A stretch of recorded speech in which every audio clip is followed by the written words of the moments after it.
Hi, and welcome back to our program. Let's continue our conversation with Pernille Tremberg, co-founder of Dataethics.eu, about data and digital security. Thank you so much for joining us again, Pernille. Thank you. So let's continue our conversation now with a bigger focus on the ethical part. Do you think there's a clear ethical line about data use? Like where does that line lie?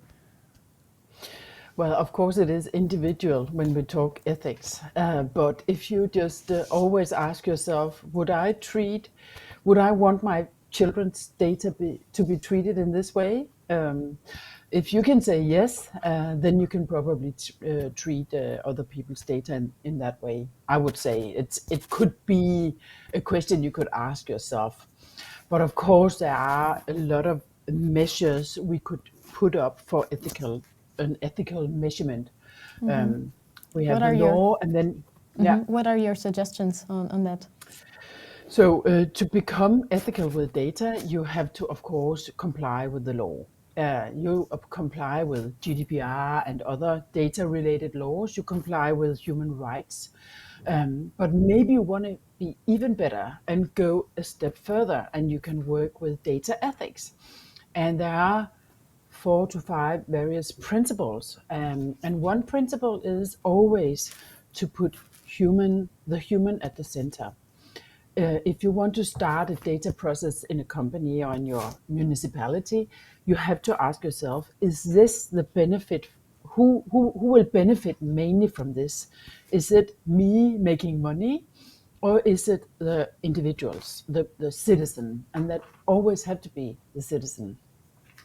A second value is individual data control. How much control can you actually give the individual who want to use some data about? That's very important as well. And the third one is accountability. Maybe you have a website where you sell medicine, and it could be fully legal to use third-party cookies if you just put up the right measures. But maybe you want to go a step further and say, well, I don't even want any third-party cookies on my website, because then I will share data about my users and their use of medicine or medicine-related products. Mm-hmm. Then we also have the fourth is transparency, or you could say explainability.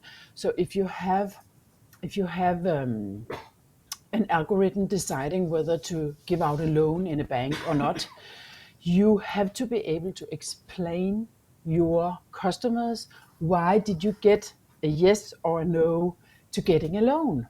What data did you put into that algorithm?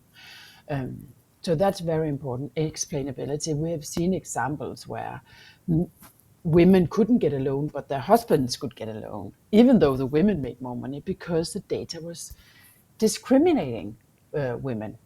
So it depends on the data set you're using. And the last one is what we call equality. It's very important not to discriminate anybody. Mm-hmm. Not socially, not economically either. So equality is caring or treating people at the same level. And that's also about having a clean data set, which is not discriminating. Okay. And so there is this entities that regulate data, such as the European Data Protection Board, and usually each country has their own data protection agency or entity that regulates it. How important are these entities nowadays? Well, of course, the data authorities in every country and the common data authority is extremely important, because most companies want to comply with the law. A lot of companies will say, if this is okay according to the law, then I don't want to go further. So of course, the way they enforce the law is very, very, very important. And what you could say about the difference between ethics and law is that ethics is on top of the law, and in some cases it even comes before the law. For example, for many years I've been saying it's not ethical to use Google Analytics on your website, because then you share a lot of data with a lot of other companies. and Google is, so it's not ethical. And now it seems it's going to be illegal because the Austrian Data Protection Agency went out and said they can't do this in a legal way, and the other agencies now are following suit, and it's up in the common um, Data Protection Agency, and they will come out with a common decision on this. So ethics is often before the law, but always on top of the law. You have to comply with the law, otherwise you will never be ethical. And this situation with Google Analytics, why did the Austrian data agency protection decided to turn it illegal? That's because there is a decision which is 1.5 years old called Schrems 2, and that's actually an Austrian organization who have managed to make it illegal for a European entity to share data with companies in the US, also in China, but in Europe we see the US as not as a safe place to have our data transferred. So it's illegal today to transfer data to a US company with a legal headquarter in the US. Even though they say, well, we have a data center on the grounds of Europe, that's not enough because it has a legal headquarter in the US, and that's not a safe place. And that's what Google Analytics is doing. Then Google Analytics have to do certain things to where they could make it more legal. For example, if they anonymize data. But that discussion, the Austrian Data Protection Agency decided that they cannot properly anonymize, for example, location data. And you published a few days ago with Birgitte Koloff Olsen a study about this Google Analytics issue in Denmark, in Danish websites. What can you tell us about that research? What are the results?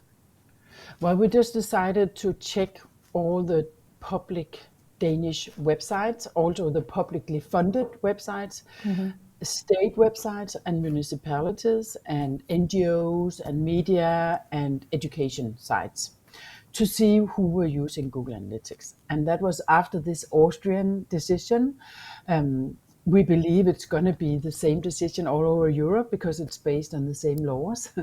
And that's why, how is it going in Denmark? And the result was that actually Danish state websites and municipalities have gotten rid of Google Analytics in the quiet. They never told anybody. They just got rid of it because some years ago, I remember I was very critical towards them using Google Analytics and other services where they share data. But for example, only 4 out of 98 municipalities use Google Analytics. So that was a good news. And the bad news was that almost all the education websites, which are 100% financed or very much financed by our tax money, media, which is also getting tax money, and NGOs, or non-profit organizations, non-governmental organizations, they use it a lot. Okay. And why were these websites using Google Analytics in the first place? Because it's free.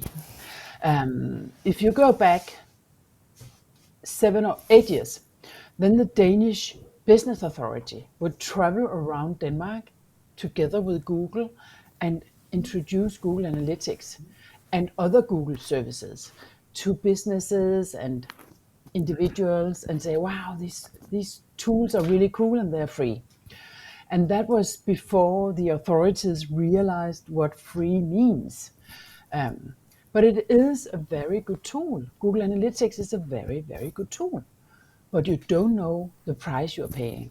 Because you know when you pay $5 or €5 for something, or 5 kroner, but when you pay with data in some way, or your time, then you have no idea what price you're paying. And that's a problem with the free products. And we are kind of privileged in here, like as citizens from the European Union, because we have access to all these rights about data protection. How is the situation around the world? Do you think this is common, or that this is No. not common? We have some specific individual rights as Europeans, which are very important. I think it's a right to say no to profiling. It's a right to be forgotten. You can actually ask to have your data deleted from a website. You can ask Google to delete your data in if they are false or old or other excuses you can come with. And you also have what is called a portability right. You can ask Facebook for all your data. You can ask your phone company for all your data. You can ask Netflix for all your data and have them ported somewhere.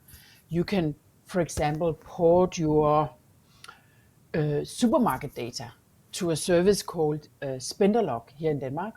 Spenderlog will then analyze your data and give you new insights into your shopping patterns.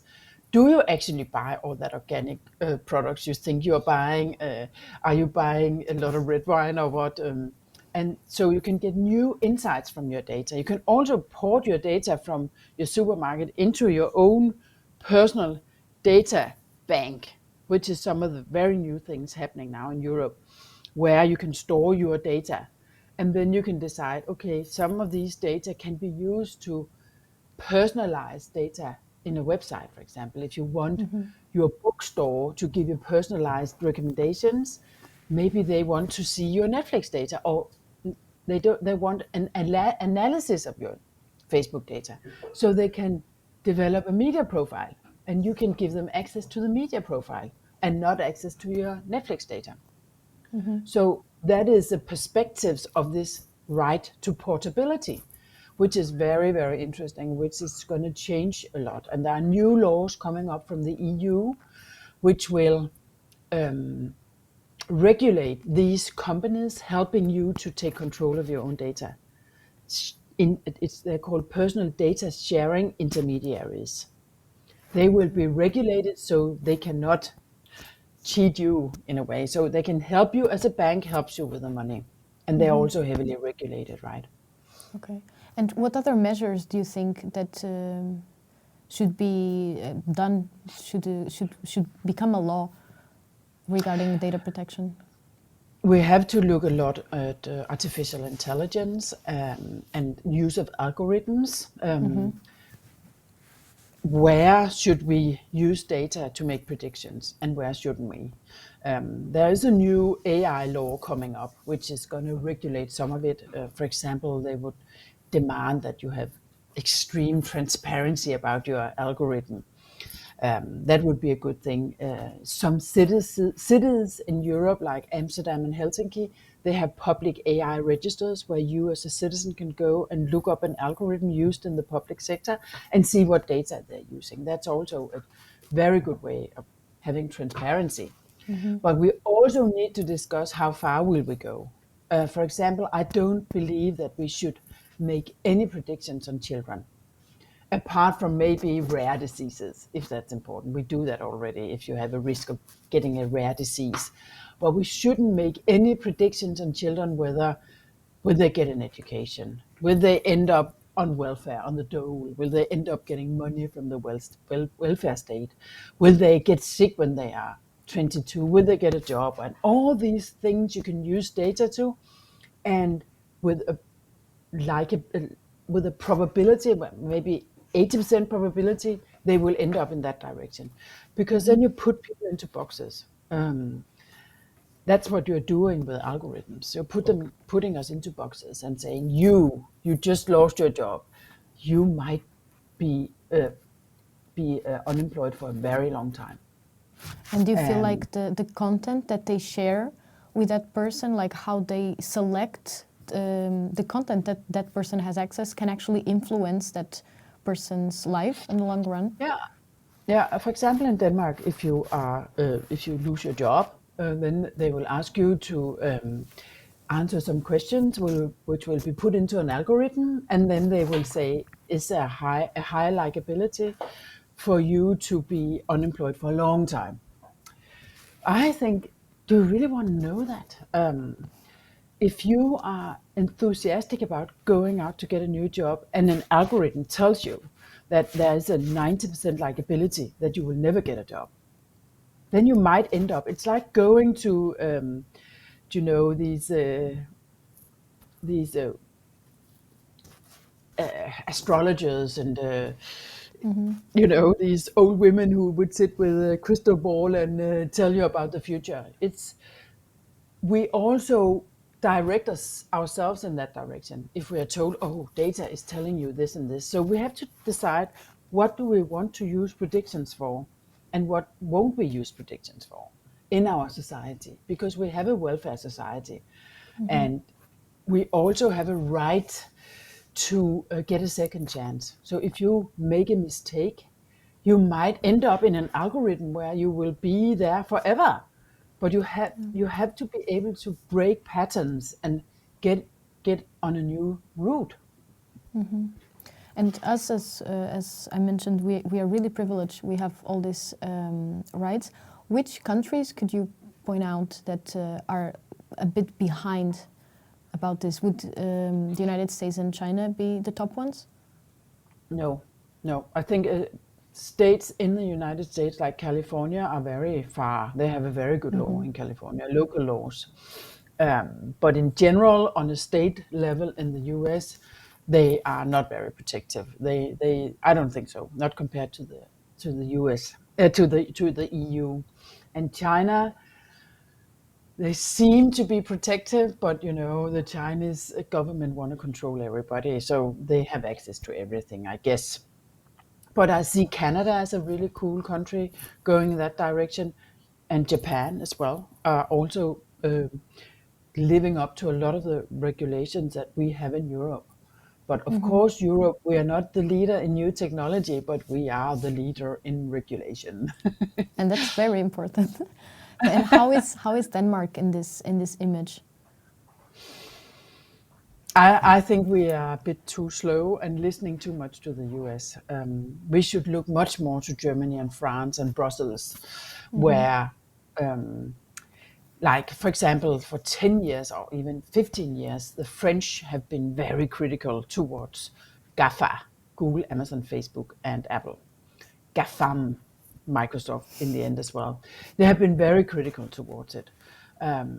It is only in the past couple of years that Danish authorities finally realized that big tech is too powerful and they have too much power over Danish citizens. It is not. There's simply they they talk about censorship on Facebook. I don't want to talk about censorship on Facebook, but Facebook has a right to delete data, to delete people if they want on their platform. But because they're so big and a lot of Danes will look at Facebook as our digital infrastructure, which I think is wrong, but then they feel that Facebook has to be regulated and we have to get rid of all the fake news and they have to be a democratic institution. And that's uphill because it is a pure business. It's a business and they have to make money and they have to grow. That's what the shareholders want. So expecting them to be a democratic institution is I think, wrong thing. I think we should build our own infrastructures. At least we should try.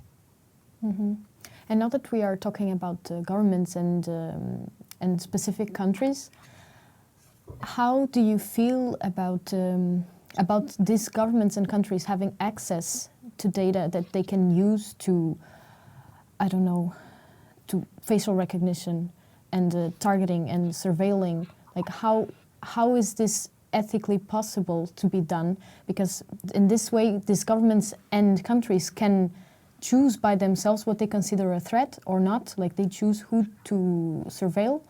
How can this be done ethically to prevent some dangerous situations or something, or it cannot be done? Well, as long as you have a real democratic government, we shouldn't worry that much. It depends on how they behave, how open are they about stuff, how much tracking are they actually starting to use, like Denmark is a traditionally democratic country, but they insist on logging all our communication via the telcos, for example.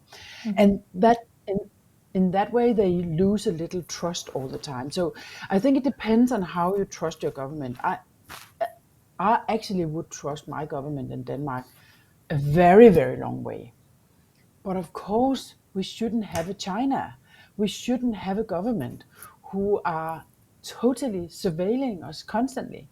If you want a democracy, it has to be you as an individual in that democracy who can choose our politicians freely without being manipulated.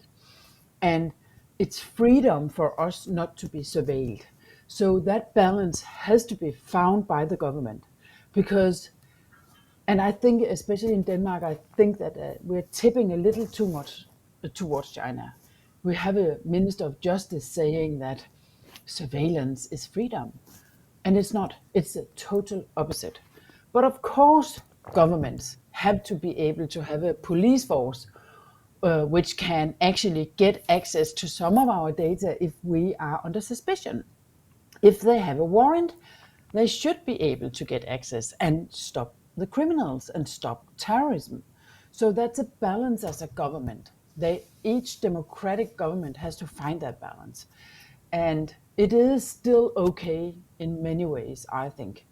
I'm not so worried about the democratic governments we have in Europe right now, but it is constantly under pressure and new technology is coming up and it sounds so good. I mean, if we could predict this and this and this, we could save a lot of money. And that's a wrong thinking because saving money in municipalities, for example, is not ethical using AI or algorithm or deep learning if it's mainly to save money. It should all be about citizens who could benefit from it. Put humans in the center. So it's a fine balance, and it's why we need a continuous discussion about ethics. And we have been mostly talking about the bad sides of data, let's see. Do you think that also because of some scandals like the Cambridge Analytica one that had happened, do you think that data is gaining a bad reputation? Personal data is, and that's why I always teach about what is data, because looking away from personal data, we have what we could call industrial data, wind data, weather data, logistic data, production data. All these data is very good. Just one example is the wind turbine producer in Denmark, Vestas. They have so much data on wind today. They collect so much data on wind that they know exactly where to put a wind turbine to gain optimal energy. Before they had all these data, it could last up to 1.5 years before they found out. So this is saving them a lot of money. And at the same time, they can actually sell the wind data to other companies who might use it, like Maersk. They plan the route to sail around the world. They need wind data. They need data about pirate attacks. They need those data. And industrial data, you can just go ahead. And that's where we are going to see most money in the future. When we talk personal data, the only ethical and lawful way actually to use it would be to anonymize it. The problem is that we don't have the perfect anonymization model. We have Statistics Denmark who can anonymize data, and go out and say patterns about people in Jutland are doing this and this, and that's okay. But we need to do more research into anonymization and cryptology. Personal data is something which would be best that you could control yourself, like you control your own money. Yeah. And what other uses can data have? Personal data more specifically. Yes. Good ones. Good ones could be that maybe I want personal medication, for example. If I have an illness and maybe I could get personalized medicine. Today you give medicine to people in a much more general way. Everybody who have a high blood pressure would get so many grams of medicine. Instead, you could measure individuals much closer and give more personalized medicine. That I think has some really big promises. But it's also personalization with a service. If you like your Netflix, they could personalize even better if they also had access to your books and to your music taste and all this. And maybe you could give them a media profile of yourself in your personal data bank where you control all your data, and then they could personalize better. Then you are in control. Then they can't use the data for other purposes, which is illegal, but that's what is happening today, right? So there are many ways you can use personal data. I can also use my own personal data to get a much better insight into the way I consume, into my health, into my money, everything. I can use my data to get a better life.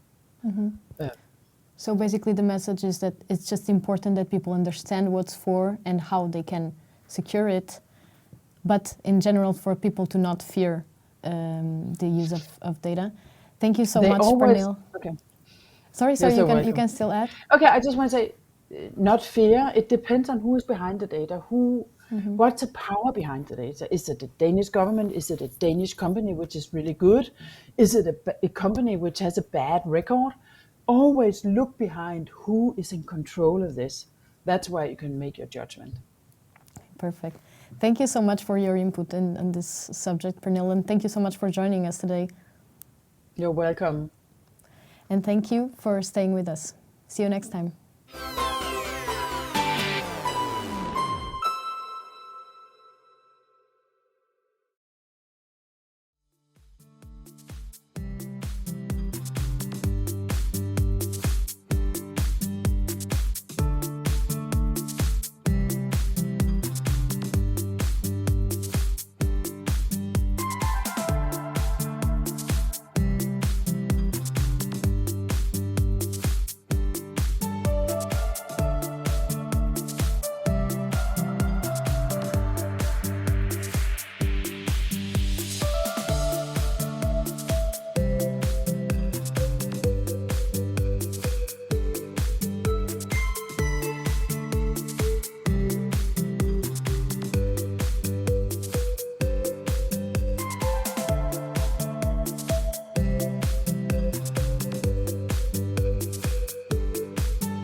Kunne du tænke dig at lave dit eget radioprogram?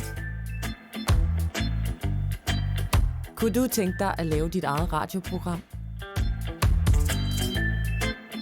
Kunne du tænke dig at lave dit eget radioprogram? Kunne du tænke dig at lave dit eget radioprogram?